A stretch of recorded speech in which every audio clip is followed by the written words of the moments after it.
Olá, o meu nome é Luiz Roberto e uma vez mais no nosso canal Espiritismo em Pauta, vamos abordar um tema, o tema será fracassos à luz da doutrina espírita. Para realizar esse trabalho, eu vi por bem buscar em O Livro dos Espíritos a escala espírita. Eu tenho esse conteúdo anotado aqui no meu computador, na tela do meu computador. Vou ler e comentar inicialmente a respeito dessa escala espírita. Nós temos, por exemplo, os espíritos da terceira ordem.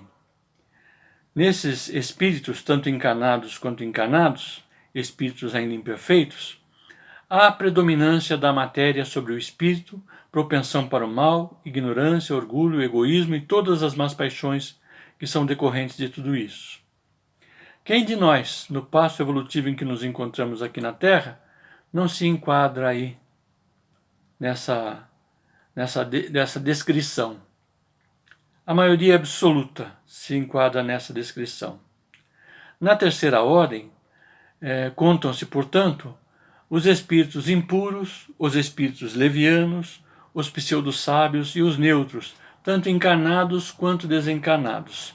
Eu faço essa ressalva porque quando você lê o texto, lá o Allan Kardec está se referindo, por orientação dos espíritos, ao grau de espíritos com os quais nós podemos topar nos nossos trabalhos espíritas.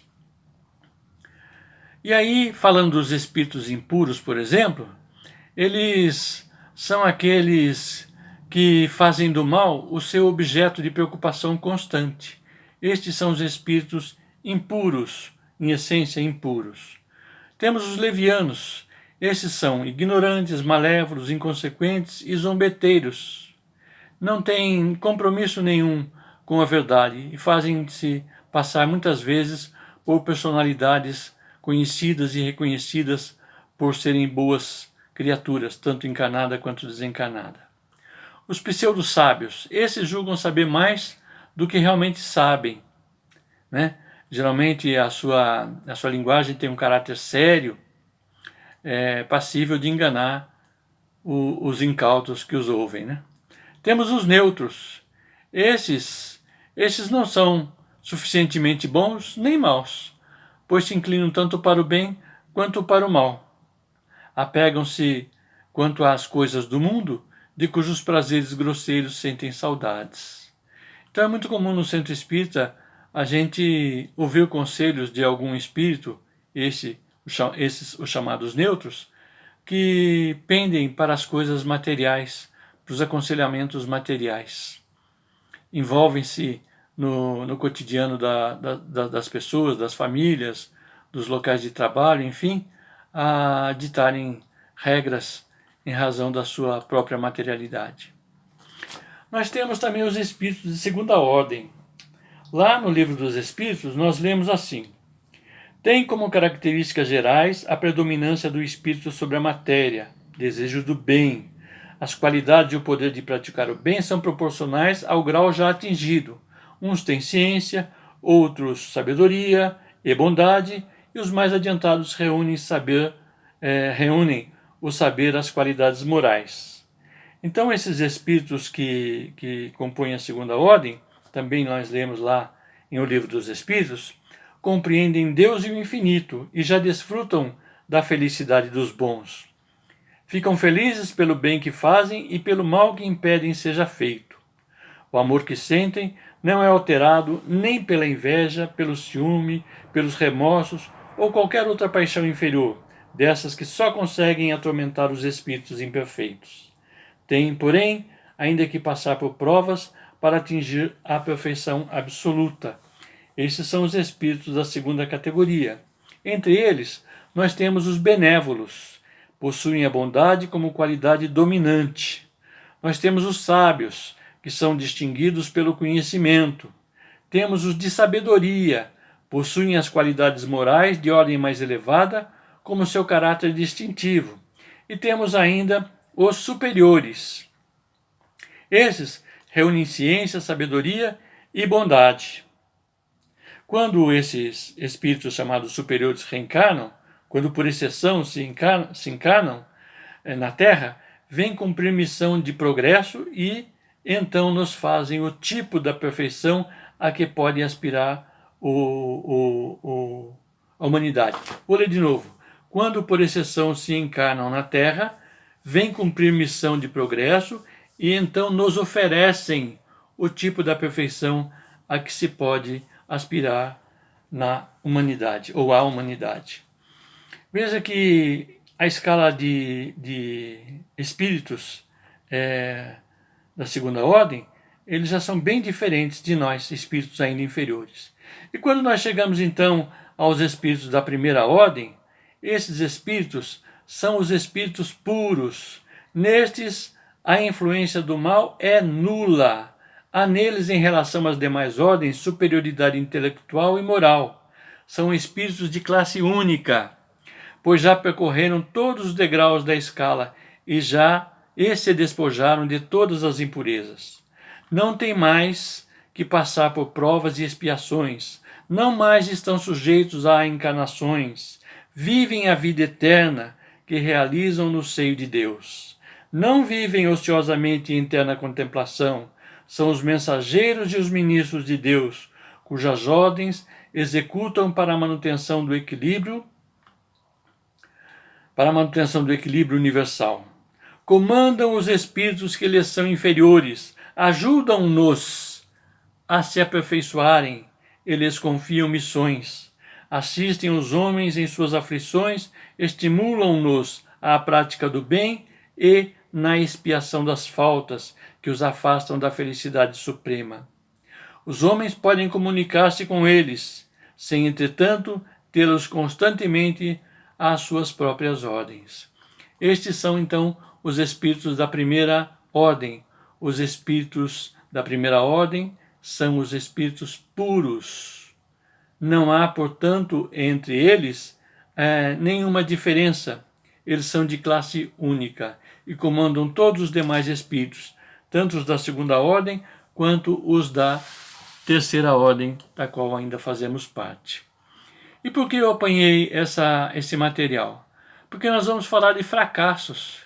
E nós podemos atribuir então o fracasso, muito especialmente, aos espíritos da terceira ordem da qual nós fazemos parte. Quando nós vamos abordar o assunto fracassos, nós precisamos fazer uma reflexão, acompanhando aqui as orientações de André Luiz, que diz assim: fracassos, de qualquer modo, são sempre convites a que partamos para tarefas novas e melhores, compelindo-nos a sair da insegurança. Então, se eu sei que eu sou um espírito inferior, e que o fracasso é, se não uma constante, uma possibilidade real no meu cotidiano, nas minhas ações, então eu preciso enfrentar essa dificuldade. Enfrentar a dificuldade no sentido de elidir o fracasso nas minhas ações, nos meus pensamentos, nas minhas palavras e nas minhas atitudes. Sempre nessa sequência, pensamento, palavra e ato. E o André Luiz nos diz que isso é possível quando nós fazemos nossas escolhas. Ele orienta-nos do seguinte, o André Luiz, ele diz assim, que nós podemos construir, transformar ou destruir em razão das nossas escolhas. E como é que eu posso construir? Eu posso construir pensando reto, falando com sobriedade e praticando o bem. É claro que eu preciso fazer um esforço bastante grande para pensar de maneira reta, para falar com sobriedade e praticar o bem. Eu preciso vencer as minhas próprias imperfeições, no sentido de que os meus pensamentos, as minhas palavras, os meus atos reflitam esse esforço de construção. Transformar. Quando ele fala que nós podemos conjugar o verbo transformar, e de que maneira eu posso fazer essa transformação? Eu posso fazer essa transformação resgatando o passado na reparação dos equívocos. O que é resgatar o passado? Mas não é do que corrigir os erros que nós cometemos. E quando eu falo isso, nós pensamos assim, erros do passado, de outras encarnações. Não, os erros também, mas especialmente os erros do presente.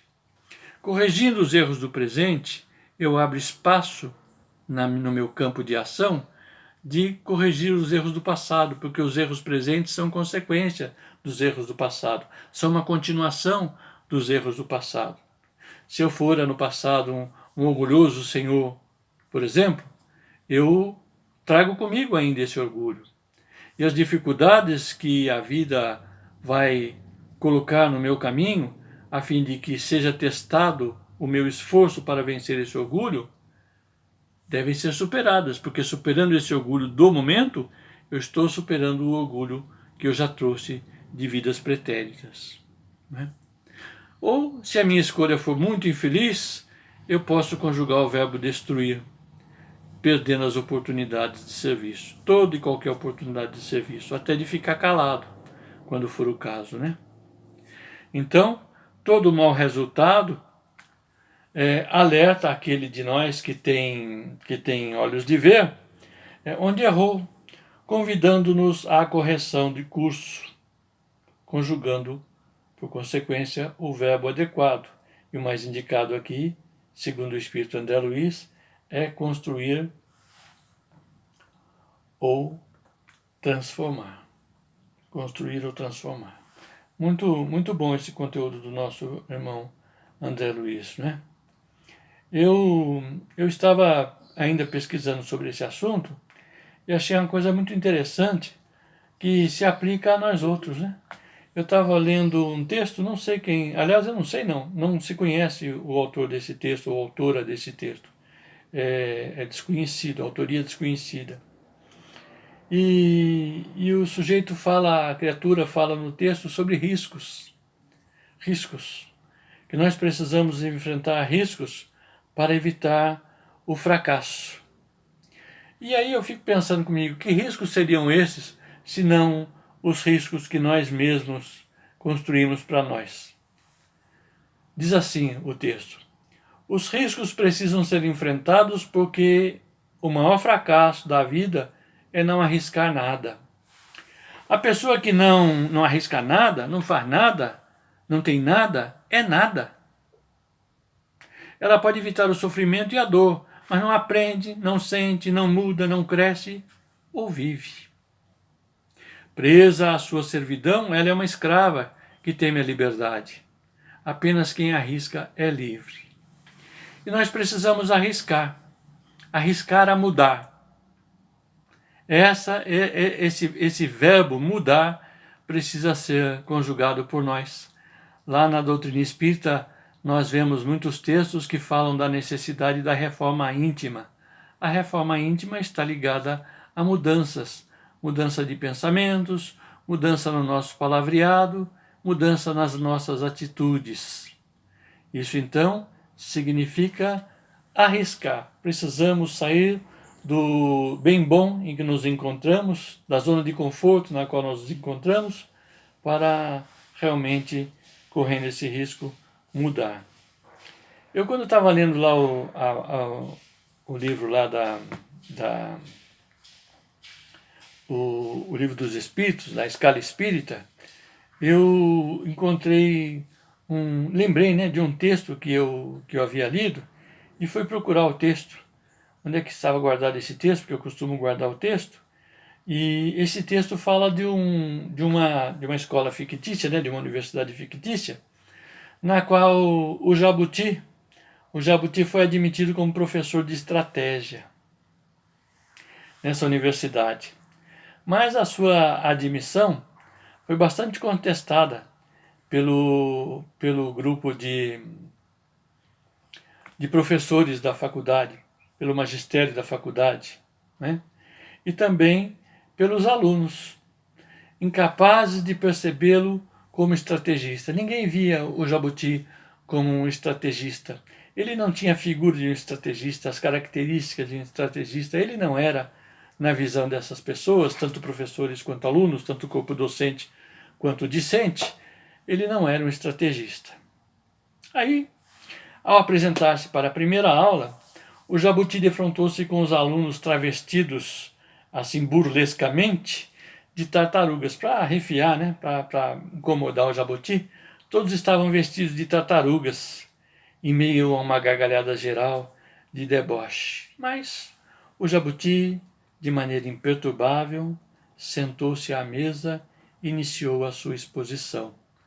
A disciplina é estratégia. Logo interveio o avestruz, também vestido de tartaruga. Imagina um avestruz vestido de tartaruga, para provocá-lo. E aí o avestruz disse: "Ô mestre, se um produto é lançado no mercado e rejeitado pelo consumidor, qual a atitude do estrategista?" Pensou ele que queria pegar o professor num contrapé, né? Entretanto, o professor, preparado,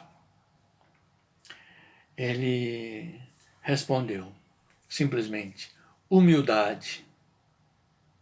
Ao que os alunos ficaram assim: humildade? Que coisa é essa, né?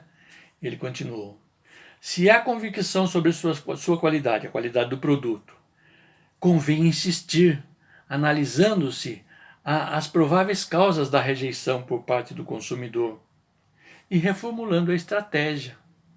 A aceitação, nesse caso, é uma questão de tempo.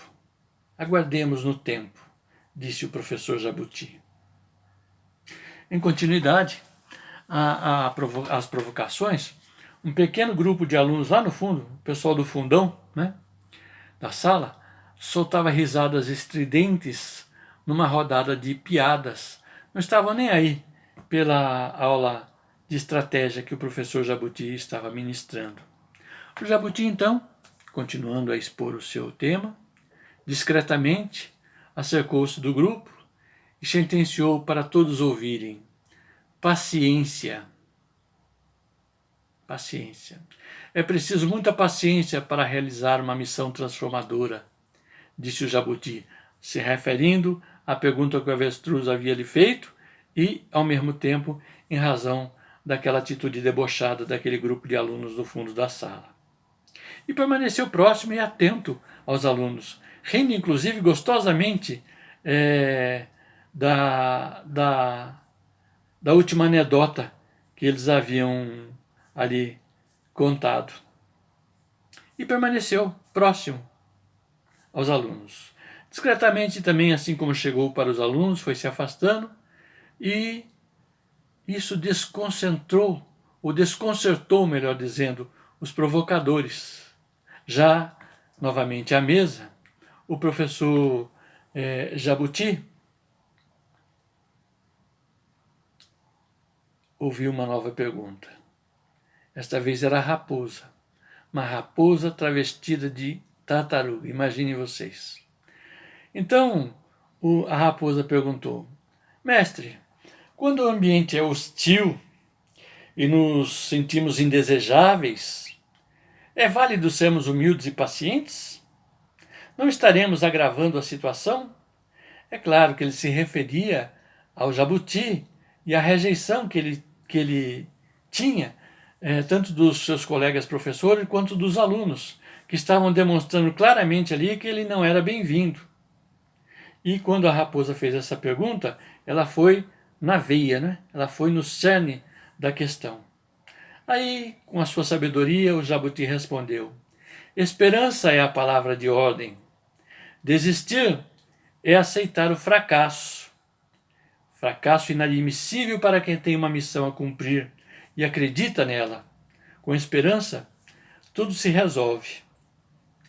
E aí os alunos todos se amofinaram, porque o Jabuti mostrou uma superioridade moral e uma determinação em ir adiante no seu magistério junto àquela universidade. Passou o tempo, finalizou-se o ano, aquela turma na qual ele ministrava era a turma já de formandos, e o Jabuti, então, foi eleito pelos alunos como paraninfo da turma. Paraninfo da turma, vejam só. Por todo o campus da universidade, porque ele não dava aula só naquela sala, dava aula em outras salas. Então, por todo o campus da universidade, viam-se cartazes coloridos, com o retrato do Jabuti e os dizeres logo abaixo: humildade, paciência, esperança, Jabuti para reitor. Eles queriam que Jabuti fosse o reitor da universidade. Tal a impressão que aquele espírito missionário causou naquele grupo de aprendizes e causou também aos seus colegas do corpo docente, aos seus colegas de magistério. Eu me lembrei dessa historinha porque lá no livro, na escala espírita, quando nós falamos lá dos espíritos puros, nós observamos que, dos espíritos puros não, dos espíritos da segunda ordem, nós observamos que quando falam lá dos espíritos superiores, há a seguinte mensagem: quando, por exceção, os espíritos superiores se encarnam na Terra, vêm cumprir missão de progresso e então nos oferecem o tipo da perfeição a que pode aspirar a humanidade. Talvez esse Jabuti seja um desses espíritos superiores, ficticiamente falando, encarnado na Terra, na função de mestre-escola, a educar as criaturas e a ensinar-lhe o valor de alguns comportamentos, como aquele que nós observamos, o da humildade, o da paciência e o da esperança. Esperemos em nós, então, essa melhora, mas que a nossa espera seja ativa, no sentido da reforma íntima, a fim de que nós enfrentemos as adversidades do cotidiano, não sucumbamos aos fracassos, porque os fracassos são lições que devem ser anotadas no caderno da nossa existência, a fim de que nós, nas múltiplas vidas que viveremos ainda, tenhamos essa experiência vivida, saibamos o que é errado e o que é certo e optarmos pelo certo. E vamos adiante.